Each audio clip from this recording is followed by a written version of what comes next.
மகர ராசிக்காரங்க பேர்குணம் கொண்டவங்க. உங்ககிட்ட சண்டை போட்டு ஜெயிக்கிறது ரொம்ப ரொம்ப கஷ்டம். நல்லது கெட்டதை முழுசா தெரிஞ்சவங்க. சனி பகவான ராசி அதிபதியா கொண்டவங்க. எல்லா இடங்களிலும் நேர்மையும் உண்மையும் மட்டுமே நம்பக்கூடியவங்க. உங்களுக்கு சொந்தமோ பந்தமோ அது தப்புன்னு தெரிஞ்சா அது தப்பு தான். வெட்டு ஒன்று துண்டு ரெண்டுன்னு பேசக்கூடியவங்க. உங்களை ஒருத்தர் பஞ்சாயத்துக்கு கூட்டிட்டு போகிறாங்க அப்படின்னா நீங்கள் கூட்டிட்டு போகிறவங்க பக்கம் எல்லாம் சப்போர்ட் பண்ணாமல் எந்த தரப்பில் நியாயம் இருக்கோ அங்கே தான் நீங்கள் சப்போர்ட் பண்ணுவீங்க. உண்மை நியாயத்திற்கு மட்டுமே என்னைக்குமே கை கொடுப்பீங்க. உண்மைக்கு புறம்பாக எந்த ஒரு விஷயத்தையுமே செய்ய மாட்டீங்க. இதனால தாங்க உங்களுக்கு நிறைய கஷ்டங்களும் துன்பங்களும் அதிகமாகவே ஏற்பட்டுட்டு இருக்கு. தங்களுடைய கஷ்டத்தையும் கண்ணீரையும் கடுகளவு கூட மற்றவங்களுக்கு தெரியாம பார்த்துக்குவீங்க. இதனால பார்க்குறவங்க எல்லோரும் மகர ராசியா இவங்களுக்கு என்னப்பா சூப்பரா இருக்காங்க, இவங்களுக்கு என்ன குறைச்சல் அப்படின்னு நினைச்சிட்டு இருக்காங்க. ஆனா சாப்பாட்டுக்கு கூட கஷ்டப்படுறது உங்களுக்கு மட்டும்தான் தெரியும். கஷ்ட காலத்தில் திரும்பி பார்க்க கூட ஆள் கிடையாது. ஏதோ தட்டு தடுமாறி எந்திரிச்சு நிற்பீங்க. உங்களை குறை சொல்றதுக்குன்னே நிறைய பேர் தேடி வருவாங்க. உங்க சொந்தக்காரங்க நண்பர்கள் ஒரு தேவை இருக்குதுன்னா மட்டும்தான் அவங்க கிட்ட வருவாங்க. அந்த தேவை முடிஞ்ச உடனே உங்களை தூக்கி போட்டுடுவாங்க. மறுபடியும் அவங்க வந்து உங்க கிட்ட உதவின்னு கேட்பாங்க. அவங்க உங்களுக்கு முன்னாடி பண்ண துரோகத்தை எல்லாம் மறந்துட்டு மீண்டும் அவங்களுக்காக உதவி செஞ்சு ஏமாறக்கூடியவங்க தாங்க நீங்க. வாழ்க்கையில் எப்படியாவது முன்னேறிடணும் அப்படிங்கிறதுக்காக தினம் தினம் கஷ்டப்பட்டு உழைக்கிறவங்க தாங்க மகர ராசிக்காரங்க. கடந்த காலகட்டத்தில் தங்களுடைய வாழ்க்கையில் நீங்கள் நல்லது நடக்க போகுதுன்னு நினச்சிருந்துருப்பீங்க. ஆனால் உங்களுக்கு அந்த டைமில் ஒரு மிகப்பெரிய ஏமாற்றம் தாங்க. இந்த 7 சனி மூலியமாக, பாத சனி மூலியமா, விராய சனி மூலியமா நிறைய கஷ்டங்கள் துன்பங்கள் இழப்புகள் ஏற்பட்டிருக்கும். அது மட்டும் இல்லைங்க, உங்க வாழ்க்கையில நீங்க அதிகப்படியாக சந்திச்சிருக்கக்கூடிய துன்பங்கள் எல்லாம் உங்கள் வாழ்க்கையில் அதிகமாகவே இருந்திருக்கும். மகர ராசிக்காரங்க சொந்த பந்தத்தை இழந்து, சொத்துக்களை இழந்து, தங்களுக்கு நெருக்கமாக இருக்கக்கூடிய உறவுகளையுமே இழந்து, கடைசியில் நான் மட்டும்தான் எல்லாத்தையும் இழந்துட்டு நிற்கிறேன், எனக்கு உயிர் வாழவே பிடிக்கல அப்படின்னு சொல்லி இருக்கீங்க. இதுக்கு மேலே என்னால் வாழவே முடியாது சாமி, தயவு செஞ்சு என்னை வந்து உன் கூட கூட்டிட்டு போயிடு.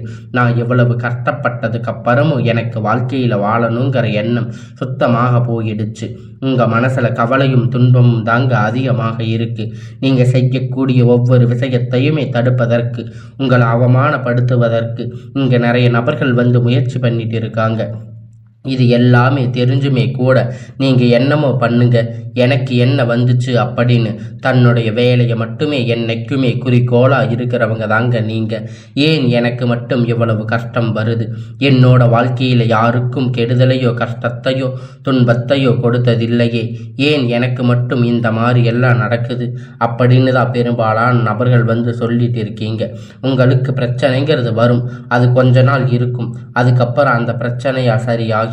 இந்த மாதிரி பிரச்சனை வரும் போகும் அப்படிங்கிற நிலைமையில தாங்க நிறைய நபர்கள் வந்து வாழ்ந்துட்டு இருக்கீங்க.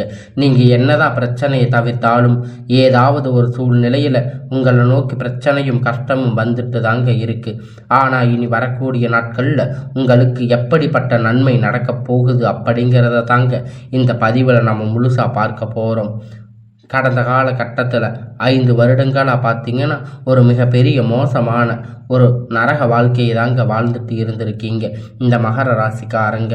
ஏன்னா அந்த டைமில் உங்களுக்கு இந்த 7 சனியுடைய தாக்கம் அப்படிங்கிறது அதிகமாகவே இருந்ததால் நீங்கள் வாழ்க்கையில் அதுவும் ஒன்றுமே நடக்காது அப்படின்னு தெரிஞ்சும் கூட நீங்கள் நிறைய கஷ்டப்பட்டு இருப்பீங்க. ஆனால் அந்த இடத்துல அது மிகப்பெரிய ஒரு தோல்வியாக மட்டும்தான் உங்களுக்கு இருந்திருக்கும். நீங்கள் ஆசைப்பட்ட எல்லாமே நடக்கும்னு நினச்சிருப்பீங்க, ஆனால் அது எதுவும் நடந்திருக்காது. கடந்த காலகட்டத்தில் எதுவுமே உங்களுக்கு கிடைச்சிருக்காது. உங்கள் வாழ்க்கையில் நீங்கள் முயற்சி பண்ணுறது அனைத்தும் உங்களுக்கு தோல்வியாகவே முடிஞ்சிருக்கும். ஆனால் இனி வரக்கூடிய நாட்களில் இந்த 2026 முழுவதுமே உங்களுக்கு நல்ல ஒரு வெற்றியை தரக்கூடிய ஒரு ஆண்டாகவே பார்க்கப்படுதுங்க. இப்போ தற்போது பார்த்தீங்கன்னா உங்களுக்கு இந்த ஜனவரி மாதம் அப்படிங்கிறது கிட்டத்தட்ட முடிஞ்சு இப்போ அடுத்தது பிப்ரவரி மாதம் தொடங்கியாச்சுங்க. இந்த பிப்ரவரி மாதம் தொடக்கத்தில் பார்த்தீங்கன்னா உங்களுக்கு நல்ல ஒரு மாற்றம் அப்படிங்கிறது ஏற்பட போகுதுங்க. இந்த பிப்ரவரி மாதத்தில் இருந்து பார்த்தீங்கன்னா உங்களுக்கு வீரபத்ர ராஜயோகம் அப்படிங்கிறது கிடைக்க போகுது. அது என்ன சாமி வீரபத்ர ராஜயோகம் அப்படின்னு நிறைய பேர் கேட்பீங்க. அதாவது பார்த்தீங்கன்னா சுக்கிர பகவானும் புதன் பகவானும் சேர்க்கை பார்த்தீங்கன்னா அடுத்து வரக்கூடிய ஒரு 90 நாட்களில் இருந்து இடைப்பட்ட 90 நாட்கள் பார்த்தீங்கன்னா நிறைய பேர் வரக்கூடிய எல்லாமே உங்களுக்கு நல்ல ஒரு முன்னேற்ற காலமாக அமையுதுங்க. இந்த இடைப்பட்ட நாட்கள் பார்த்தீங்கன்னா உங்களுக்கு ஒரு வரன் எல்லாமே உங்களுக்கு தரக்கூடிய நாளாக இருக்குங்க. இப்படி திடீர்னு நீங்கள் ஒரு திருமண வாழ்க்கைக்குள்ள அடி எடுத்து வைக்க போறீங்க. உங்களுக்கு வாய்ப்பு எல்லாமே பார்த்தீங்கன்னா இடைப்பட்ட நாட்களில் ஒரு அதிர்ஷ்டமாகவே இருக்கிறதால அந்த அளவுக்கு நல்ல ஒரு மாற்றங்கள் அப்படிங்கிறது வரக்கூடிய நாட்களாக மகர ராசிக்கு வாழ்க்கையில் ஏற்பட போகுதுங்க. அதை தொடர்ந்து பார்த்தீங்கன்னா உங்களுக்கு சரியுடைய வக்கிர நிவர்த்தி, குருவுடைய வக்கிர பெயர்ச்சி, சுக்கிர பெயர்ச்சி, சூரிய பெயர்ச்சி, ராகு கேது பெயர்ச்சி எல்லாமே கிட்டத்தட்ட ஒரு 5 பெயர்ச்சி பலன்கள் உங்களுக்கு இந்த பிப்ரவரி மாதத்தில் இருந்து உங்களுக்கு நடக்கப் போகுதுங்க. முழுமையாக உங்களுக்கு கிடைக்கப் போகுதுங்க. இந்த 2026 முழுவதும் 6-7 மாதம் அப்படிங்கிறது நிச்சயமாக உங்களுக்கு ஒரு மாற்றத்தை தரக்கூடிய ஒரு மாதங்களாக பார்க்கப்படுதுங்க. முதலாவதாக பார்த்தீங்கன்னா சனியுடைய வக்கிர நிவர்த்தி. இத்தனை நாட்களாக சனி பகவான் பார்த்தீங்கன்னா உங்களுக்கு 7 சனி செயல்பாட்டு கொண்டு இருந்தார். அந்த டைமில் உங்களுக்கு முழுவதுமாக நெகட்டிவான ப்ளஸ்ஸாக எதுவுமே செயல்பட்டு இருக்காது. உங்களுக்கு மைனஸாக மட்டுமே அது இருந்திருக்கும். ஆனால் தற்போது பார்த்தீங்கன்னா உங்களுக்கு ப்ளஸ்ஸாக செயல்பட போகிறாரு. சனி பகவான் உங்களுக்கு எல்லாத்துலேயுமே முன்னாடி நின்று உங்களுக்கு தீர்வு தர போகிறாரு. கடந்த காலகட்டத்தில் சனி பகவான் மூலியமாக நீங்கள் எதையெல்லாம் இழந்து கஷ்டப்பட்டு வருத்தப்பட்டு இருக்கீங்களோ அது அனைத்தும் திரும்ப பெறக்கூடிய ஒரு காலகட்டமாக பார்க்கப்படுதுங்க. அதுதாங்க குருவுடைய வக்கிர நிவர்த்தி. இத்தனை நாட்களாக 2வது இடத்துல குரு பகவான் இருந்தார். தற்போது 3ஆம் இடத்துல லக்னஸ்தானத்தில் நோக்கி இருக்கிறதால இத்தனை நாட்களாக கிடைக்காம இருந்த குரு பெயர்ச்சி பலன்கள் தற்போது உங்களுக்கு முழுமையாக கிடைக்கப் போகுதுங்க. இதன் மூலம் பொருளாதாரத்தில் ஒரு நல்ல ஒரு முன்னேற்றம் அப்படிங்கிறது உங்களுக்கு கிடைக்கப் போகுதுங்க. ஒரு மிகப்பெரிய அசுர வளர்ச்சி அப்படிங்கிறது உங்கள் வாழ்க்கையில் ஏற்பட போகுதுங்க. அடுத்ததாக பார்த்தீங்கன்னா சுக்கிர பெயர்ச்சி. சுக்கிர பெயர்ச்சியை பொறுத்த வரைக்கும் இது 12 ராசிக்குமே பொது பலனாகவே பார்க்கப்படுதுங்க. இதன் மூலம் கூடுதல் முன்னேற்றம் அப்படிங்கிற நிச்சயமாக உங்களுக்கு ஏற்பட போகுது. கடந்த காலகட்டத்தில் கடைசியாக பார்த்தீங்கன்னா உங்களுக்கு ராகு கேது பெயர்ச்சி சொன்னாவே பார்த்தீங்கன்னா எல்லோரும் பயப்படுவாங்க. அந்த அளவுக்கு இந்த ராகு கேது பெயர்ச்சி ஒரு நெகட்டிவான தாட்டு மட்டுமே எல்லா மக்களுக்கும் இருக்குது. ஆனால் தற்போது பார்த்தீங்கன்னா உங்களுக்கு இந்த கேது பகவான் மூலமாக என்ன ஆக போகுது அப்படின்னு பார்த்தீங்கன்னா இந்த சனி பகவான் மூலியமாக பார்த்தீங்கன்னா நிறைய எல்லாமே உங்களுக்கு இளம் பொலிவுகள் எல்லாமே பெரும் சந்திப்பு. குறிப்பாக இந்த உடல் சார்ந்த பிரச்சனை அனைத்துமே உங்களுக்கு தீர்வு கிடைக்குங்க. இப்போ நடக்கக்கூடிய இந்த கேது பகவான் காலகட்டத்தில் உங்களுக்கு விரைவில் உடல் சார்ந்த பிரச்சனை அனைத்தும் முழுவதுமாக நிவர்த்தியாக போகுது. கடந்த காலகட்டத்தில் என்ன நோய் தெரியாமல் ஹாஸ்பிட்டலுக்கு போயிட்டு 2000-3000 செலவு பண்ணிட்டு இருந்திருப்பீங்க.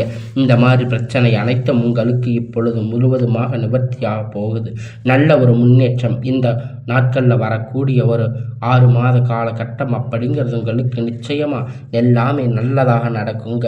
நல்ல ஒரு வேலை அப்படிங்கிறது கிடைத்திருக்காது. ஏதோ 10,000 15,000 சம்பளத்துக்காக ஒரு பிடிக்காத வேலை செஞ்சுட்டு இருந்திருப்பீங்க. இப்போ குடும்ப கஷ்டத்துக்காக வேறு வழி இல்லாமல் வேலை செஞ்சுட்டு இருந்திருக்கீங்க. ஆனால் இனி வரக்கூடிய நாட்களில் உங்களுக்கு பிடிச்சமான வேலை, உங்களுக்கு ஒரு நல்ல மரியாதையான வேலை, உங்களுக்கு அரசு வேலை அப்படிங்கிறது உங்களுக்கு கிடைக்க போகுதுங்க. உங்களுக்கு நிச்சயமாக எல்லாமே நல்ல ஒரு முன்னேற்ற காலமாகவே அமையப் போகுதுங்க. கோர்ட்டு கேஸுன்னு ரொம்ப நாள் அலைஞ்சிட்டு இருக்கின்ற நபர்கள் விரைவில் உங்களுக்கு சாதகமாக தீர்ப்பு வரும். சொத்து பிரச்சனை உங்களுக்கு சாதகமாக முடியும். சனி பகவானுடைய பார்வை உங்களுக்கு நேரடியாக இருக்கிறதால இதன் மூலம் நல்ல ஒரு வருமானம் அப்படிங்கிறது உங்களுக்கு பல வழிகளில் வரும். தொழிலில் நல்ல லாபம் சற்று அதிகமாகவே கிடைக்கும். அரசியல்வாதிகளை பொறுத்த வரைக்கும் புதிய பொறுப்புகள், புதிய பதவிகள் எல்லாமே தானாக உங்களை வந்து சேரும். ராகு கேதுவால் உங்களுடைய செல்வாக்கு உயரும், உடல் ஆரோக்கியம் மேம்படும், சங்கடங்கள் நீங்கும். மறைமுகமாக உங்கள் தொழில் வாழ்க்கையிலும் சரி, இல்லற வாழ்க்கையிலும் சரி, நிறைய நபர்கள் வந்து தொல்லை கொடுத்திருப்பாங்க. இனி அவர்களுடைய தொந்தரவுகள் முழுவதுமாக இருக்காது. இனி தொழிலில் இருந்த தடைகள் அனைத்தும் விலகும். அது மட்டும் இல்லைங்க, சிலர் வந்து புதிதாக தொழில் தொடங்குவீங்க. உற்பத்தியில் இருந்த தடைகள் நீங்கி தொழிலை விரிவு செய்வீங்க. வரக்கூடிய நாட்களில் விற்பனை அதிகமாகும். ஏற்றுமதி இறக்குமதி தொழிலில் நல்ல லாபம் கிடைக்கும். நீங்கள் செய்யக்கூடிய சின்ன தொழிலோ பெரிய தொழிலோ நல்ல ஒரு வளர்ச்சி அப்படிங்கிறது நிச்சயமாக உங்களுக்கு ஏற்படும். நினைத்தது எல்லாம் நடக்கும். தொழில் வியாபார தடைகள் அனைத்தும் விலகும். லாபம் அதிகமாக கிடைக்கும். முன்னேற்றங்கள் உண்டாகும். வரவேண்டிய பணம் விரைவில் கை வந்து சேரும். குடும்பத்தில் நெருக்கடிகள் விலகும். செல்வாக்கு அந்தஸ்து உயரும். வெளிநாட்டு முயற்சிகள் வெற்றியை தரும். தெய்வ சிந்தனை அதிகமாகும். பெரியோர்களுடைய உதவி கிடைக்கும். உறவில் இருந்த சண்டை சச்சரவு முழுவதுமாக விலகும். புதிய நண்பர்கள் உங்களுக்கு உதவி செய்வாங்க. தொழிலில் ஏற்பட்ட நெருக்கடிகள் நீங்க முடங்கி கிடந்த நிறுவனங்கள் மீண்டும் இயங்கும். வியாபாரத்தில் எதிர்பார்த்த லாபம் கிடைக்கும். புதிய தொழில் தொடங்கக்கூடிய முயற்சிகள் கண்டிப்பாக உங்களுக்கு வெற்றியை தரும். கடந்த காலகட்டத்தில் திருமண நிலை அப்படின்னு பார்த்தீங்கன்னா உங்களுக்கு நிறைய பிரச்சனை, சிக்கல், சவால் பெரும்பாலும் சந்திச்சிருப்பீங்க. இதில் குறிப்பாக பார்த்தீங்கன்னா பெண்களுக்கு ஏதாவது ஒரு வகையில் திருமணம் அப்படிங்கிறது அடைஞ்சிருக்கும். ஆனால் ஆண்கள் ரொம்ப ரொம்ப பாவம். அடித்து பிடிச்சி நிச்சயதார்த்தம் வரைக்கும் போனால் கூட அக்கம் பக்கத்தில் இருக்கிறவங்க வந்து அதை கெடுத்து விட்டுருவாங்க. அது மட்டும் இல்லைங்க, ஜாதகத்தை பார்த்தீங்கன்னா ஜாதகம் ராகுகேது ஜாதகம், செவ்வாய் ஜாதகமாக இருக்குது. திருமண தடைகள் அப்படிங்கிற நிறைய ஆண்களுக்கு பெரும்பாலும் சந்திச்சிருப்பீங்க. தற்போது வரக்கூடிய நாட்களில் பொறுத்த வரைக்கும் இது அனைத்துமே முழுவதும் உங்களுக்கு நிவர்த்தியாக போகுதுங்க. வாழ்க்கை துணை இழந்த மகர ராசி ஆண்கள் பெண்கள் வந்து அடுத்து இரண்டாவது திருமணம், அதாவது செகண்ட் மேரேஜ் பண்ணலாமா வேண்டாமா அப்படின்னு ஒரு மிகப்பெரிய குழப்பத்தில் இருப்பீங்க. அப்படி இரண்டாவது திருமணம் பண்ணும்போது சொந்தக்காரங்க தப்பாக பேசுவாங்க, ஊர்க்காரங்க தப்பாக நினைப்பாங்க, அவங்க என்ன நினைப்பாங்க, இவங்க என்ன நினைப்பாங்க அப்படின்னு நினைச்சிட்டு இருக்கின்ற நபர்கள் இரண்டாவது திருமணத்தை பற்றி யோசிக்காமல் இருப்பீங்க. இப்போ இருக்கக்கூடிய பொருளாதார சூழ்நிலையை வச்சு பார்க்கும்போது, இந்த காலகட்டத்தை வச்சு பார்க்கும்போது ஒரு சிங்கிள் பேரண்ட்டாக இருந்து இந்த சொசைட்டியை சர்வே பண்ணுறது ரொம்ப ரொம்ப கடினம். நீங்கள் எதிர்பார்த்த மாதிரி நல்ல ஒரு மறுமண வாழ்க்கை அப்படிங்கிறது விரைவில் உங்களுக்கு அமையும். குழந்தை பாக்கியத்திற்காக ஏங்கிய மகர ராசி நேயர்கள் பார்த்தீங்கன்னா உங்களுக்கு மேரேஜ் ஆகி 3 வருஷம் ஆகும், 5 வருஷம் ஆகுது சாமி, 8 வருஷம் ஆகுது, நாங்கள் போகாத ஹாஸ்பிட்டலில் பார்க்காத ட்ரீட்மெண்ட் இல்லை, 3 நாட்களுக்கு ஒரு தாட்டி கோயிலுக்கு போய் வழிபாடு செஞ்சுட்டு வர்றோம், ஆனால் எங்களுக்கு குழந்தை பாக்கியம் இல்லை அப்படின்னு நிறைய நபர்கள் சொல்லி இருக்கீங்க. கண்டிப்பாக வரக்கூடிய ஒரு 6 மாத காலகட்டத்துக்குள்ள விரைவில் உங்களுக்கு உடல் சார்ந்த பிரச்சனை அனைத்தும் முழுவதுமாக நிவர்த்தியாக போகுதுங்க. விரைவில் உங்களுக்கு குழந்தை பாக்கியம் அப்படிங்கிறது உண்டாகும். கடந்த காலகட்டத்தில் இருந்து இந்த 7 சனி கடந்த காலகட்டத்தில் காதலர்களுக்கு நிறைய பிரச்சனைகள் சிக்கல் சந்திச்சிருப்பீங்க. அடிக்கடி காதலில் சண்டை, ஈகோ பிரச்சனை மூலியமாக நிறைய காதல் பிரேக்கப் ஆகிருக்கும். இல்லை வீட்டில் போய் சொல்லும்போது பேரண்ட் வந்து உங்கள் காதலுக்கு தடையாக இருந்திருப்பாங்க. ஆனால் தற்போது பார்த்தீங்கன்னா உங்கள் காதலை வெளிப்படுத்தும் போது அந்த காதல் கண்டிப்பாக கைகூட போகுதுங்க. உங்களுக்கு பேரண்ட் உங்களுக்கு முன்னாடி நின்று திருமணம் செய்து வைக்கக்கூடிய வாய்ப்பு அதிகமாக உள்ளது. இனி வரக்கூடிய நாட்களில் கடினமான காரியத்தை சுலபமாக செஞ்சு முடிப்பீங்க. உங்கள் எளிமையான பேச்சு திறமைகளை நீங்கள் அனைவரையும் கவர்ந்து இழுப்பீங்க. சமூகத்தில் உங்கள் பெயரும் புகழும் படிப்படியாக முன்னேற்றம் வரப்போகுதுங்க. சிலருக்கு படிப்பதற்கு வேலை விஷயமாக, தொழில் விஷயமாக வெளியூர் வெளிநாடுகள் போகக்கூடிய வாய்ப்பு எல்லாமே கிடைக்கப் போகுது. உங்கள் குடும்பத்தில் கடந்த காலகட்டத்தில் எந்த ஒரு சுப நிகழ்ச்சியுமே நடந்திருக்காது. இதை நினைச்சு வீட்டில் இருக்கக்கூடிய பெரியவங்க எல்லாம் ரொம்ப வருத்தப்பட்டு இருப்பாங்க. ஆனால் தற்போது பார்த்தீங்கன்னா உங்கள் குடும்பத்தில் திருமணம், சீமந்தம், புதிய வீடு கட்ட ஆரம்பிப்பீங்க. கிரக பிரவேசம் போன்ற சுப நிகழ்ச்சிகள் எல்லாமே உங்களுக்கு தொடர்ந்து நடக்க போகுது. மகர ராசியை பொறுத்த வரைக்கும் நீங்கள் ஆண்களோ பெண்களோ, அரசு வேலையோ தனியார் வேலையோ கூடி வேலையோ, நீங்கள் எதிர்பார்த்த வருமானம் அப்படிங்கிறது உங்களுக்கு இரட்டிப்பான மடங்கு கிடைக்க போகுதுங்க. சேமிப்பு அப்படிங்கிறது பல மடங்காக உயரப்போகுது. இதன் மூலம் கடந்த காலகட்டத்தில் உங்களுக்கு ஏற்பட்ட கடன் பிரச்சனை அனைத்தும் வரக்கூடிய நாட்களில் தற்போது முழுவதுமாக நிவர்த்தியாக போகுது. நீங்கள் போய் ஒரு மகர ராசிக்காரங்களை பார்த்து கேட்டீங்க அப்படின்னா எனக்கு 3 லட்சம் கடன் இருக்குது, 5 லட்சம் கடன் இருக்குது, 10 லட்சம் அப்படின்னு நிறைய சொல்லுவாங்க. அந்த அளவிற்கு பொருளாதாரத்தில் மிகவும் சிரமப்படுறவங்க உங்களுக்கு இந்த 2026 மிகப்பெரிய அசுர வளர்ச்சியாக இருக்க போகுது. ஒரு பைசா கடன் இல்லாமல் அனைத்தும் விதமான கடன்களும் கட்டி முடிக்க போகிறீங்க. உங்களுக்கு வளர்ச்சி கண்டு புதிய காதல் உறவுகள் எல்லாமே தானாக உங்களை தேடி வரப்போகுது. அந்த அளவுக்கு உங்களுடைய முன்னேற்றம் அப்படிங்கிறது இருக்க போகுது. உங்களை விட்டு போன உறவுகள் பார்த்தீங்கன்னா மீண்டும் உங்களுக்கு உங்களிடையே வந்து அவங்க சரணடைய போகிறாங்க. அவங்க உங்ககிட்ட திரும்பி வர போகிறாங்க. அந்த அளவிற்கு வளர்ச்சி அப்படிங்கிறது ஒரு மிகப்பெரிய அசுர வளர்ச்சியாக உங்களுடைய வாழ்க்கையில் இருக்க போகுதுங்க. இனி வரக்கூடிய நாட்களில் எல்லாமே உங்களுக்கு நல்லதாகவே நடக்கும்.